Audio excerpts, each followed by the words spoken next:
Fakta laga Napoli 2 versus 3 Real Madrid. Pertama, Real Madrid kembali menggunakan formasi 4-4-2 Diamond. Diamond di tengah terlihat ada Tchouaméni, Valverde, Kroos, dan Bellingham. Kedua, Diamond Real Madrid di tengah tidak sejatinya flat membentuk Diamond saja. Dinamikanya kerap membentuk kotak dengan shape Diamond dan kotak menciptakan unggul orang bagi Real Madrid di lini tengah. Ketiga, saat bermain pola 4-4-2 Diamond ini, sisi kelebaran di sektor kanan akan lebih dioptimalkan lewat Carvajal yang melakukan overlap, dibantu lewat gerakan hybrid striker di depan yaitu Rodrigo atau gelandang sesekali bergerak membantu. Di sisi lain, itu merupakan titik lemah dari Madrid juga sebab lini tengah tidak dioptimalisasikan untuk bergerak melebar. Keempat, saat striker Madrid di depan bergerak hybrid, disitulah peran pemain tengah Diamond Madrid untuk masuk. Contohnya saat proses gol kedua Real Madrid ini, shape tanpa bola Napoli tidak seimbang, lalu Bellingham yang bergerak di belakang Rodrigo dan Vinicius masuk ambil bola, cecar ruang yang ditinggalkan gelandang Napoli Anguissa yang tertarik ke posisi Tchouaméni sebelumnya dan tercipta sebuah gol.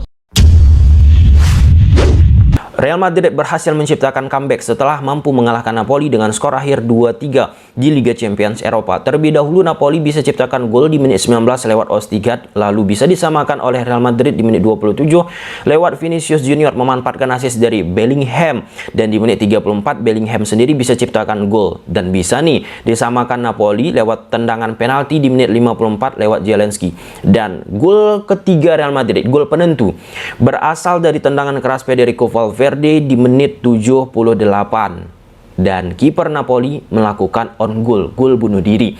Sebelum lebih jauh, aku nggak pernah bosan-bosannya untuk ingatkan teman-teman, ketika teman-teman tonton video ini, sekalian tekan tombol like-nya, karena aku dapat informasi ketika kita membahas klub-klub La Liga, like yang kita terima itu belum begitu prima, dan aku pun tentunya mengucapkan terima kasih jika teman-teman setia terus menekan tombol like-nya ketika kita menghadirkan berbagai macam video. Oke, akhir-akhir ini formasi 4-4-2 Diamond yang digunakan oleh Ancelotti bersama Real Madrid menjadi bahan diskursus khususnya dari kalangan penikmat pecinta Real Madrid. Kenapa? Kekeh banget nih Ancelotti menggunakan pola 4-4-2 Diamond. Nah, di laga Real Madrid menghadapi Napoli again, Ancelotti menggunakan pola 4-4-2 Diamond.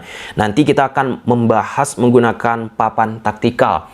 Bagaimana maksud Ancelotti di laga ini untuk bisa mengalahkan Napoli. Nah, salah satu kesulitan yang bisa kita lihat kala Real Madrid menghadapi Napoli ini ataupun laga-laga sebelumnya yang dijalani oleh Real Madrid, bagaimana bisa memanfaatkan sektor sayap.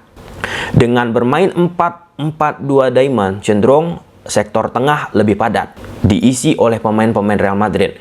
Lantas, untuk menyiasati hal tersebut, dua striker Real Madrid di depan saat menghadapi Napoli ini sering hybrid. Hybrid itu artinya dia sering bergerak melebar, baik itu Vinicius Junior ke kiri ataupun Rodrigo ke sektor kanan.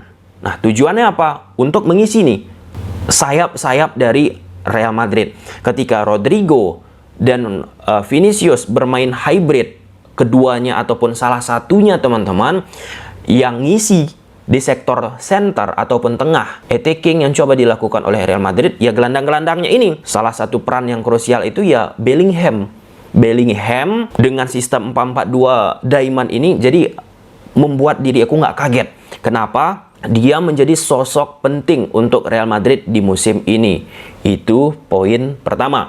Kemudian poin kedua, untuk mengisi kelebaran maksimal ataupun permainan sayap yang dilakukan oleh Real Madrid, khususnya di sektor kanan, Carvajal sering sekali melakukan overlap. Ketika Carvajal melakukan overlap, Rodrigo sering membantu posisi Carvajal. Membantunya dalam konteks apa, Bang Tom?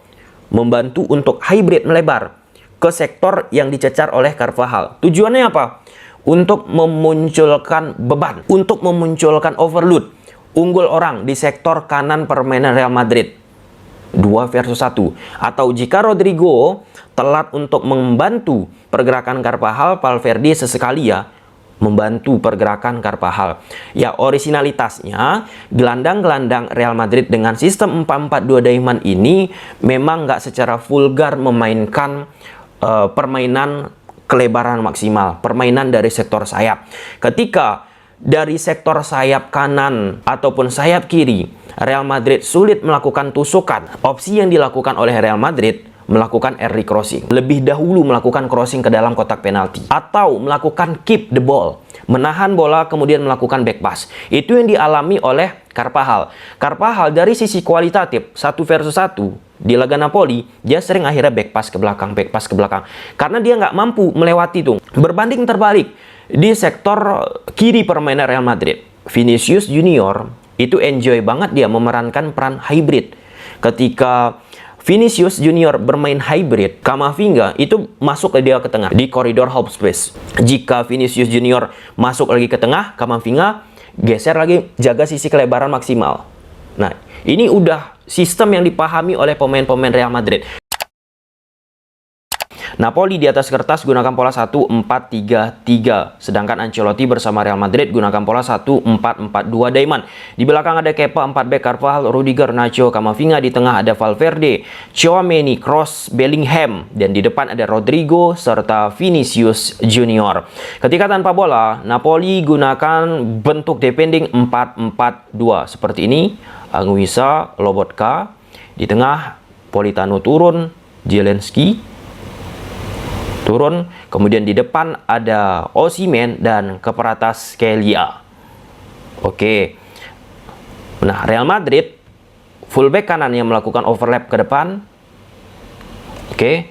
Tentunya Rudiger bergerak, Nacho bergerak, Camavinga bergerak. Nah, 2 striker di depan ini akan melakukan hybrid. Ke posisi mana attacking yang dilakukan oleh Real Madrid? Hybrid artinya dia bermain melebar, nggak berada di sektor center. Center ini tengah, cenderung bermain di half space kanan ataupun kiri. Oke. Sedangkan posisi Camavinga ini bergerak tergantung posisi dari Vinicius. Vinicius jika ia bermain melebar, maka Camavinga bergerak ke depan. Jika Vinicius bergerak ke dalam, maka Camavinga akan isi kelebaran maksimal. Jadi ini rigid banget nih sistem yang dimainkan oleh Real Madrid. Jika pemain-pemain yang nggak berada di peak performa, maka sistem yang dimainkan oleh Ancelotti ini akan sulit untuk bisa diimplementasikan secara maksimal. Oke. Peran dari Rodrigo ini pun akan memunculkan efek kepada posisi Bellingham. Efeknya seperti apa? Vinicius yang bergerak hybrid melebar kan berupaya juga nih menarik perhatian 2 center back dari Napoli ini. Dengan 2 center back Napoli ini tertarik ke posisi Rodrigo ataupun Vinicius, itulah peran Bellingham. Dia masuk tuh untuk mengisi ruang-ruang yang bisa diekspos oleh Bellingham itu sendiri. Oke, dengan sistem 4-4-2 diamond, ini poin kedua teman-teman. Dari lini belakang, posisi Jude Bellingham ini pun kembali menjadi titik krusial, menjadi titik progresi bola yang bisa dialirkan dengan cepat nih oleh pemain-pemain Real Madrid. Ya, karena posisinya berada di belakang 4 pemain tengah ketika defending yang dibangun oleh Napoli. Lalu yang ketiga, dengan bermain 4-4-2 diamond ini secara numerikal itu Real Madrid unggul orang di tengah. Unggul orang di tengah maka akan sangat mudah, akan sangat ringan kita untuk bisa memprogresikan bola ke depan. Situasinya 4 versus 3 ataupun 4 versus 2. Seperti Tchouaméni didampingi oleh Kroos di lini tengah. Kadang seperti membentuk double pivot juga mereka. Valverde akan bergerak ke depan. Bellingham. Oke. Rodrigo melebar, Vinicius melebar. Atau Camavinga bergerak ke depan, Vinicius bermain melebar. Bola diberikan ke posisi Kroos ataupun Tchouaméni. Nah, 2 double pivot yang dimiliki oleh Napoli ketika fase defending, Anguissa ataupun Lobotka, mereka kalah orang menghadapi 4 pemain dari Real Madrid yang membentuk kotak atau membentuk shape diamond juga. Jadi, dinamis banget Real Madrid di sektor tengah. Di sektor tengah memang mereka sangat superior. Tapi di sektor kelebaran maksimal, mereka sangat inferior. Diisi Carvajal, kualitatifnya lemah, 1 lawan 1 ya teman-teman. Jadi dari sektor kanan ini sering delay dilakukan Real Madrid ataupun dipaksakan lewat early crossing. Dan itu bisa dimentahkan. Salah satu senjata yang kuat dari sisi kualitatif skill individu ya dari sektor kiri.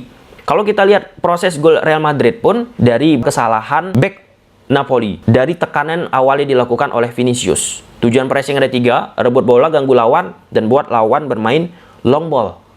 Dan di situ Jude Bellingham menjadi titik krusial yang kita sebutkan tadi. Karena secara kontra strategi 4-4-2 flat dengan 4-4-2 diamond. Gol kedua, Jude Bellingham lagi memiliki peran. Ketika pemain Napoli strukturnya unbalance, bergerak teman-teman, Jude Bellingham yang berada di belakang 4 pemain tengah yang kita bahas di papan taktik tadi, itu menjadi kunci. Dan gol ketiga itu dari skema set piece, memanfaatkan second ball. Untuk Napoli permainannya nggak berjalan. Gol pertama dari set piece, gol kedua dari titik penalti. Terlalu gerasak gerusuk. Dan aku rasa layak Real Madrid menang di pertandingan ini. Memang ketika kita bicara 4-4-2 diamond ini, ada kalanya di pertandingan A, B, C, D, E, tergantung formasi yang digunakan oleh lawan nggak berjalan. Itulah yang menjadi problematika Real Madrid sekarang ini. Kuat banget idealis yang dipegang oleh Ancelotti. Oke, selama masih dengan pola 4-4-2 diamond ini Real Madrid banyak mendulang kemenangan, ya why not?